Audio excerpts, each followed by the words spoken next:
Welcome to our post-match press conference. Congratulations to the FP Tamaraws for winning over the Adamson Falcons in 5 sets. The Tamaraws are now at 12-1.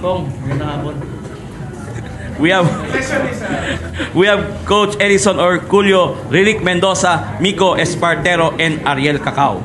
Coach, congratulations for this victory. Number 1 na kayo sa standings or sa ranking. Pero syempre, may mga goals pa kayong aabutin. So, itong game nyo sa Adamson, ano yung mga kailangan nyong ayusin pa? Especially, nagpe-prepare na kayo for the Final Four. Siguro yung service pass. Baka yun ang pinaka-anuhin namin. Focusan namin na activity sa ensayo. Thank you so much to Lyric. You have 11 of 24 attacks, 3 blocks, 1 service ace, 3 digs, and 2 excellent receptions. So Lyric, nakikita nyo ba, ano yung mga kailangan nyo pang bukod nga sa sinasabi ni Coach na kailangan nyo pang ayusin sa game? Personally, ano yung mga kailangan mo pang ayusin para syempre lalo't malapit na tayo sa Final Four? Yung footwork ko sa blockings tapos yung service talaga yung pinaka fino-focusan namin sa training kasi doon kami yung mas mahina eh. And then sa miscommunication, yun. Thank you so much to Miko. 19 of 36 attacks, 3 blocks, 19 excellent receptions, and 4 digs. So Miko, it's all about mental na lang ba talagang kailangan for this team para syempre ma-achieve nyo yung goals nyo? Yes, it's all about mental na lang ba or whatever?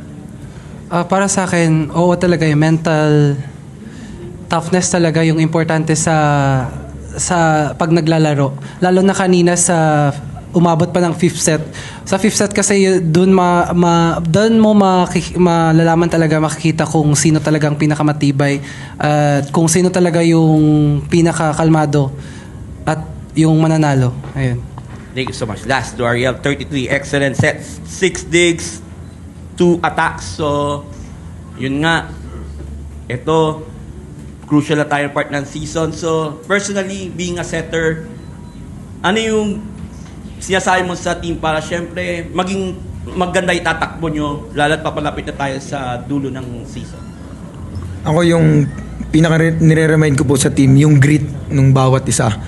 Kasi, ayun nga, semis po, halos lahat malakas na po talaga, walang Ang tanong lang palagi kung sinong pinakagustong manalo, sinong pinakagustong manalo dun sa araw na mismo ng laban. Ayun po. Thank you, Ariel. Okay, the floor is open for question. Coach, gano'ng kalaking bagay na lang yung gantong 5-set match, lalo yung malapit na sa Final Four, kasi gantong 5-set match, nakikita na po yung strengths and weaknesses ng team. Gano'ng kalaking bagay na gantong mga klase? Malaking bagay kasi nakikita namin yung mga kakulangan ng bawat isa. Siguro baka ang dami pang pwedeng maging adjustments. Nakikita natin kung saan kami pwedeng maging mas mag-improve dun sa gagawin namin.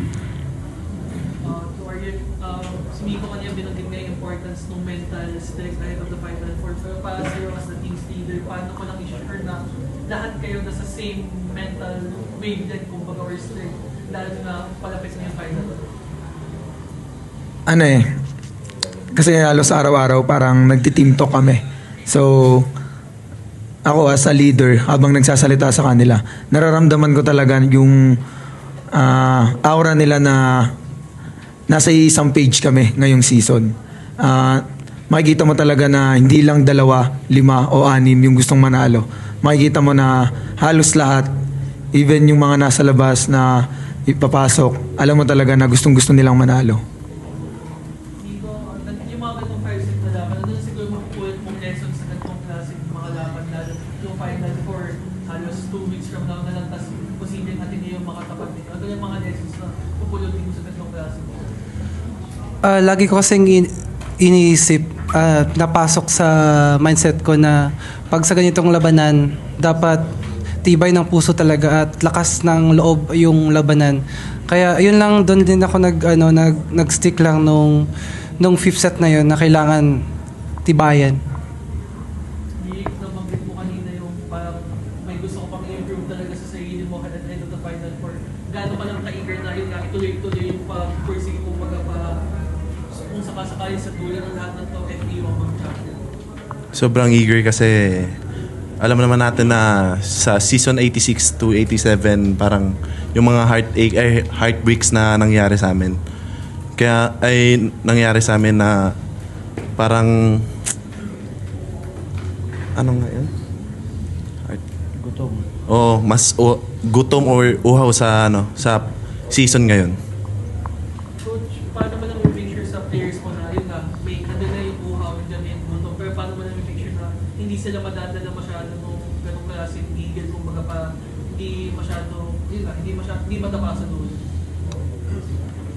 Yung pagdapa, siguro kasama talaga yun eh. Siguro baka kailangan lang ng yung magkaunawaan lang lagi, magkaintindihan na sa gusto natin mangyari para pareho. Para pagdating dun sa kung ano man yung kung anong kalabasan nito, di magkakasama pa rin tayo. Coach, last game ng Edins Ateneo, potential Final Four preview ka, gaano lang kalaking bagay yun na before the Final Four? Kumbaga may test nyo na, makikita nyo yung strengths and weaknesses nyo against an Ateneo team na medyo up and down pa ngayon so far. Magpe-prepare kami tomorrow para sa Wednesday, ready kami. Coach, yun nga, yung napansin natin lately, yung Adamson and UE umaangat. So, ito ba yung sign na talagang nagiging balanse na yung liga? In terms of men's volleyball competition, nagiging balanse na ba yung liga? Like yung nakita ng Adamson kanina, pumapalag kahit wala silang laban sa final. Itong season na to ang ang pinaka alam mo yun, yung balance nga tama yung term. Siguro ang sarap lang tignan ng UAAP season 88 kasi kumbaga lahat ng team talagang posible talagang pumasok sa apat eh. Nagkakatalo lang talaga minsan merong mga hindi inaasahan na tulad niyan, Adamson. Nakita niyo yung pukpok ng Adamson, 'di ba? Kumbaga ang sarap sa UAAP kasi ang daming potential player talaga na tsaka yung mga coaches na makikita mo na every season na nangyayari sa atin, yung angat ng bawat team nandoon. Yung 1 to 8 na team, talagang sasabihin natin na panlaban talaga eh. Kaya siguro talagang itong season na to ang nakakalungkot lang kasi siyempre 4 lang talaga papasok. Pero kung makikita natin yung 8 team, talagang deserve talaga nila lahat pumasok dun sa top 4 talaga na na pwesto. Yun. Thank you so much, Coach. Congratulations. Maraming salamat po sa and inyo. see you sa next match.